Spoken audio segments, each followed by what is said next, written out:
Hola, buen día. El día de hoy les presentaré las diferencias entre plantas tipo C3, tipo C4 y CAM. Antes de comenzar, debemos revisar algunos términos para poder entrar en materia. El primero es ¿qué es la fotorrespiración? Bueno, la fotorrespiración es una vía metabólica derrochadora que ocurre cuando la enzima rubisco del ciclo de Calvin actúa sobre el oxígeno en vez del dióxido de carbono. Otro punto que debemos de tratar es que la mayoría de las plantas C3 no tienen características especiales para combatir la fotorrespiración. El siguiente punto nos indica que las plantas C4 reducen al mínimo la fotorrespiración, separando físicamente la fijación del CO2 y el ciclo de Calvin. Y el último punto que debemos aclarar antes de comenzar es que las plantas con metabolismo ácido de las crasuláceas o plantas CAM reducen al mínimo la fotorrespiración y ahorran agua mediante la separación de estos pasos en el tiempo entre el día y la noche. Vamos a comenzar con las plantas C3. Estas plantas se caracterizan por no tener adaptaciones fotosintéticas para reducir la fotorrespiración.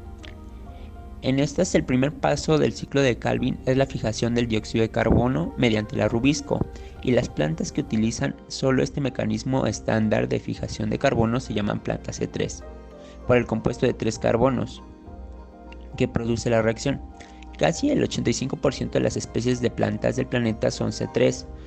Como ejemplo tenemos al arroz, al trigo, soya, jitomate y todos los árboles. El siguiente clasificación son las plantas C4. En las plantas C4 las reacciones dependientes de la luz y el ciclo de Calvin están separados físicamente. Las reacciones dependientes de la luz se producen en las células del mesófilo, que es el tejido esponjoso en el centro de la hoja, y el ciclo de Calvin ocurre en las células especiales alrededor de las venas de las hojas, que estas células comúnmente se llaman células del haz vascular. Para comprender un poquito más cómo nos ayuda esta adaptación fotosintética en las plantas tipo C4, les mostraré un pequeño ejemplo de cómo es la fotosíntesis en acción en este tipo de plantas. Primero comienza la fotosíntesis cuando el CO2 atmosférico se fija en la célula del mesófilo para formar un ácido orgánico simple de 4 carbonos, que es el oxaloacetato. Este paso se lleva a cabo mediante una enzima no rubisco, que es la PET-carboxilasa, que no tiende a unirse con el oxígeno. Después el oxalacetato se convierte en una molécula similar, que es el malato, que puede transportarse hacia las células del haz vascular. Dentro de estas, el malato se descompone y libera una molécula de CO2. Luego la rubisco fija el CO2 y la convierte en azúcares a través del ciclo de Calvin, exactamente como ocurre en la fotosíntesis de las plantas tipo C3. Sin embargo, este proceso tiene un precio energético. Se debe gastar ATP para que la molécula de 3 carbonos regrese a la célula del haz vascular y quede lista para recoger otra molécula de CO2 atmosférico. Sin embargo, dado que las células del mesófilo constantemente deben bombear CO2 hacia las células del haz vascular vecinas en forma de malato, siempre hay una alta concentración de CO2 en comparación al oxígeno alrededor de la rubisco. Esta estrategia nos ayuda a reducir al mínimo la fotorrespiración. Este tipo de plantas las encontramos alrededor del 3% de todas las plantas vasculares del planeta. Y algunos ejemplos de estas la tenemos como en la caña de azúcar o el maíz. Los hábitats más comunes de encontrar este tipo de plantas son en hábitats cálidos, donde las condiciones beneficien a una menor fotorrespiración. Por último tenemos a las llamadas plantas CAM, que estas son plantas adaptadas a ambientes secos. Como ejemplo tenemos a las cactáceas y a las piñas.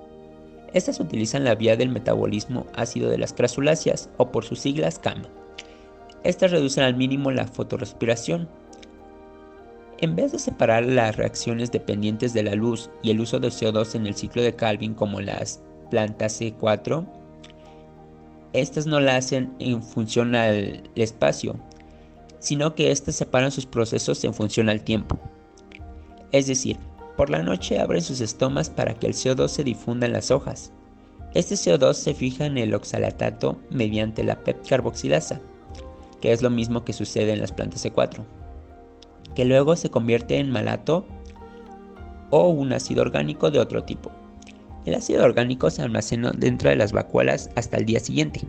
Durante el día, las plantas CAM no abren sus estomas, pero todavía pueden llevar a cabo la fotosíntesis. Eso se debe a que los ácidos orgánicos se transportan fuera de las vacuolas y se descomponen para liberar CO2, que entra en el ciclo de Calvin. Esta liberación controlada mediante una alta concentración de CO2 alrededor del arrubisco. En esta pequeña tabla les muestro un resumen de las principales características de los tipos de planta y su clasificación.